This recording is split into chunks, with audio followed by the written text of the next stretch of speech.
Hello friends, जय माता दी। कैसे हैं आप सभी? मैं आशा करती हूँ कि आप सभी बहुत अच्छे होंगे। आप सभी का बहुत बहुत स्वागत है मेरे चैनल पर।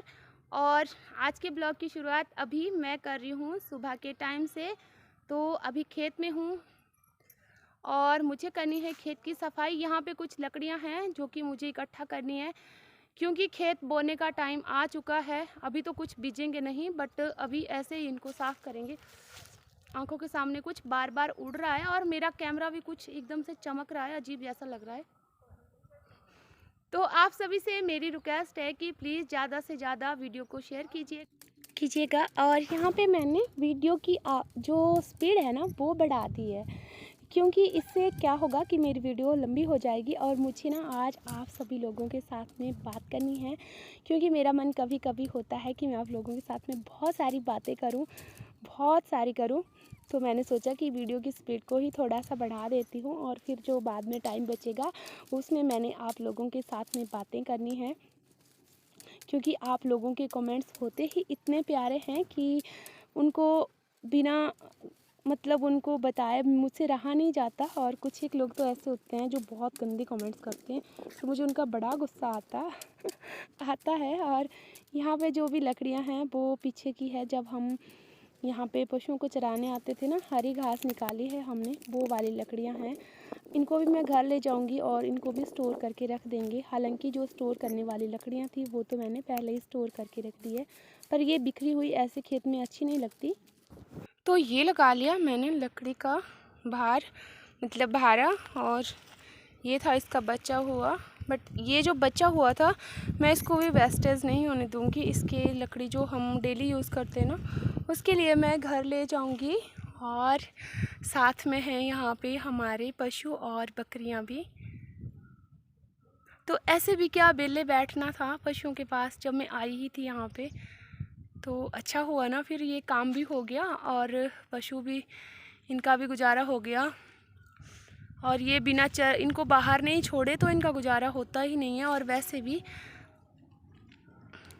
पशु स्वस्थ रहते हैं अगर उन्हें खुला छोड़ दिया जाए थोड़ी देर चरने के लिए बाहर।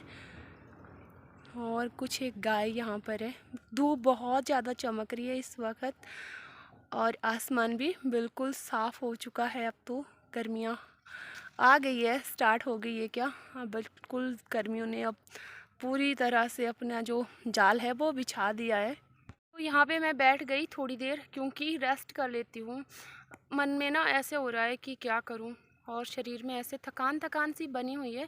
पता नहीं क्या चक्कर है, किस चक्कर के कारण ये चक्कर पड़ा है मुझे नहीं पता। हालांकि मैंने जो दवाइयाँ ली थी उनसे काफ़ी फ़र्क पड़ा है मुझे। तो अभी मैं यहाँ पे थोड़ा सा रेस्ट कर लूँगी, फिर मुझे बांधना है, फिर घर जाना है। तो अभी टाइम हुआ है 11:30 और 12 बजे तक मैं घर चले जाऊंगी। 12 से 12:30 हो जाएंगे जब तक मैं पहुंच जाऊंगी घर। और आजकल मुझे ये फ़ायदा हो गया कि मैंने जो पशु है उनका रूटीन 2 टाइम कर दिया, सुबह और शाम। हालांकि दिन अब बहुत बड़े हो चुके हैं, शाम को दूध की गाड़ी भी 4 बजे आ जाती है। तो अभी जाऊंगी, जब तक खाना वाना खा करके मैं फ्री होंगी तब तक 1 से 1:30 बज जाएगा। और इसके बीच में फिर आगे 3 से 3:30 बजे तक फिर से स्टार्ट हो जाएगा जो गौशाला का हमारा रूटीन होता है, मिल्किंग करना, फिर शाम का काम करना। तो इसके बीच में मेरे पास ना 2 घंटे, 1.5-2 घंटा ऐसे बच जाएगा जिसमें मैं रेस्ट कर सकती हूँ। नहीं तो पूरी सर्दियाँ बीत गई, रेस्ट करने का टाइम भी नहीं मिला। बस यही एक गर्मियों का मौसम होता है थोड़ा सा, जिसमें कि रेस्ट करने का टाइम मिलता है। बाहर धूप होती है बहुत ज़्यादा, तो हम कहीं आ जा नहीं सकते। माफ़ कीजिएगा, गाय आ रही थी, इसको देख रही थी, इसलिए बाहर तो नहीं जा सकते, आ सकते धूप में। तो मैंने सोचा बस अब तो दोनों टाइम जाया करेंगे, सुबह और शाम, पशुओं को लेकर के। और चेतन भी चला गया स्कूल, उसके स्कूल है, उसने पढ़ना है, पढ़ना बहुत ज़रूरी है। मैं तो यही कहती हूँ कि पढ़ो पढ़ो, बट आजकल के बच्चों का ना मन ज़्यादा पढ़ाई में नहीं लगता, सच्ची बात है। और वंशु है, बस अब तो वो भी जाने ही वाला है, 2-4 दिनों में स्कूल एडमिशन उसकी हो चुकी है। फिर मैं बिल्कुल अकेली रह जाऊंगी, मैं और मम्मी तो बेचारे कुछ भी कर नहीं पाते। हालांकि आजकल के दिन ऐसे हैं कि अगर उनके पास मैं आटा गूंथ करके दे दूं तो रोटी बना लेते हैं और फिर जो भी घर के काम होते हैं वो मुझे ही करने पड़ते हैं सारे, बट टाइम नहीं लगता मुझे वीडियो बनाने का, सच्ची बात है। बहुत परेशान हो जाती हूँ मैं वीडियो बनाने के चक्कर में ना, मेरा जो काम है वो छूट जाता है। और आप यकीन नहीं मानोगे, जब से मैं यूट्यूब पे हूँ ना, तब से मुझे सबसे गालियाँ सुनने को मिलती है। क्यों सुनने को मिलती है? इसलिए सुनने को मिलती है कि तू घर के काम ना तूने सब कुछ बिगाड़ के रखे हैं। पहले ऐसा होता था कि थोड़ा टाइम मिल जाता था तो मैं सिलाई वगैरह कर लेती थी, बट आजकल तो ऐसा है मैं सिलाई भी नहीं कर सकती। क्यों नहीं कर सकती हूँ? क्योंकि अगर मैं सिलाई करने बैठती हूँ तो मेरा वंशु आ जाता है और वो इधर उधर से जो भी सामान होता है ना, उसका इधर से यहाँ वहाँ से यहाँ, इसलिए मैं आजकल सिलाई भी नहीं कर पा रही हूँ। हालांकि अब सोच रही हूँ आगे जब वंशु स्कूल चला जाएगा, और अभी ये भी सोच रही हूँ कि पशु जो मेरे बाहर चरने वाले पशु है ना, इनको मैं कम कर दूँगी, क्योंकि ये बहुत ज़्यादा है, मुझसे नहीं होता। मुझे इतना, मेरे से इतना नहीं दौड़ा जाता, नहीं दौड़ा जाता, हद से ज़्यादा दौड़ती हूँ मैं। आपको पता है कभी ना टाइम से भी खाना नहीं मिलता है, ना तो रात का पता होता है कब जैसे रात होगी, ना सुबह का पता लगता है कि कब जैसे सुबह होगी, ना दिन का पता लगता है कि कब जैसे दिन हो गया। बस मेरे को तो एक ही लगा रहता है, पशु पशु पशु, गोबर उठाओ, घास लाओ, पानी पिलाओ, बस यही मेरी ज़िंदगी यहीं पे ख़त्म हो जाएगी। मैं सोचती हूँ अपने लिए तो टाइम का भी लगता ही नहीं है।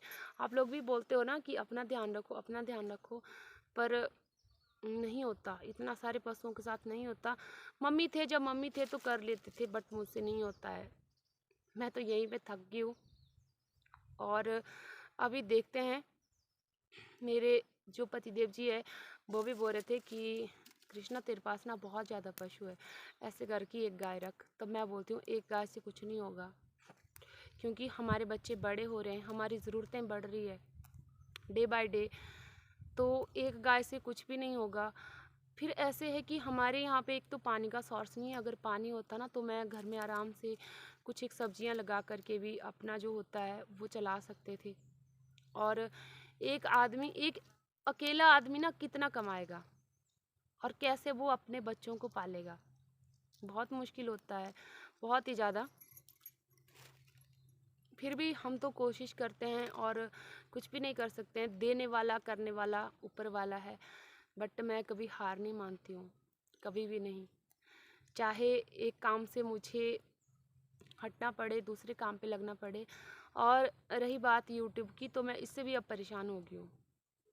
मन करता है ना मैं छोड़ दूँ यूट्यूब, छोड़ दूँ मैं यूट्यूब।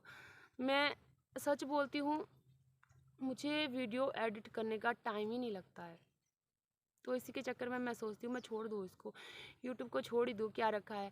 पर फिर सोचती हूँ कि नहीं, इसमें रखा तो कुछ भी नहीं है, हमारा टाइम वेस्ट होता है। बट यूट्यूब से मुझे इतने अच्छी जो मेरी फैमिली है, यूट्यूब फैमिली है, वो बनी है, और इससे प्यारे प्यारे रिश्ते बने हैं। कुछ ऐसे लोग हैं जो हमारे साथ बहुत करीब से जुड़े हैं, और कुछ ऐसे लोग हैं जो सिर्फ हम उनको जानते हैं कमेंट के थ्रू, और कुछ एक लोग ऐसे हैं जो कि हमारे साथ जुड़े हैं, हमें उनका इंतज़ार रहता है कि नहीं आज कल परसों वो हमें फ़ोन करेंगे, हमसे उनकी बात होगी। इस तरह से हमारी फैमिली जुड़ी है। तो ऐसा होता है कि एक मन लगा रहता है। अकेले आदमी जब होता है ना, खाली शैतान का डेरा होता है। तो ऐसे में कुछ नहीं है।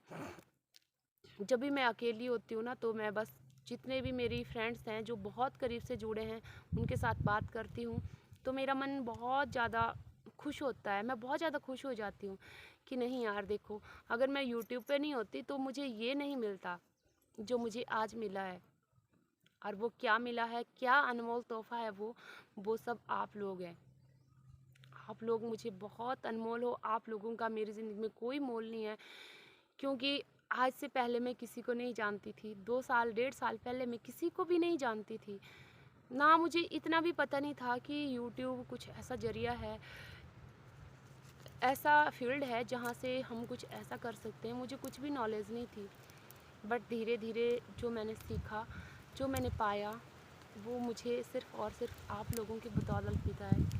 आप लोगों ने बहुत ज़्यादा हेल्प की, बहुत ज़्यादा लोग 2-2 साल में मुझे मैसेज करती हैं, कई बेचारी बहनें ऐसी हैं मुझे मैसेज करती हैं कि दीदी हम 2 साल से हैं, हमारा ऐसा नहीं हुआ है, हमारा वैसा नहीं हुआ है। तो मैं खुद को बहुत लकी मानती हूँ, बहुत ज़्यादा लकी मानती हूँ कि मुझे आप लोगों का साथ इतनी जल्दी मिला और इतनी जल्दी मैं यहाँ तक पहुँच गई, वरना ये सब नामुमकिन था। बट मेरी छोटी छोटी सी फैमिली मिल कर के मेरे साथ इतनी बड़ी होगी, इतनी सी मुझे पता भी नहीं चला। और मैं माता रानी से हमेशा यही प्रार्थना करती हूँ कि माता रानी मेरे साथ जितने भी लोग जुड़े हैं ना, सबको खुश रखना।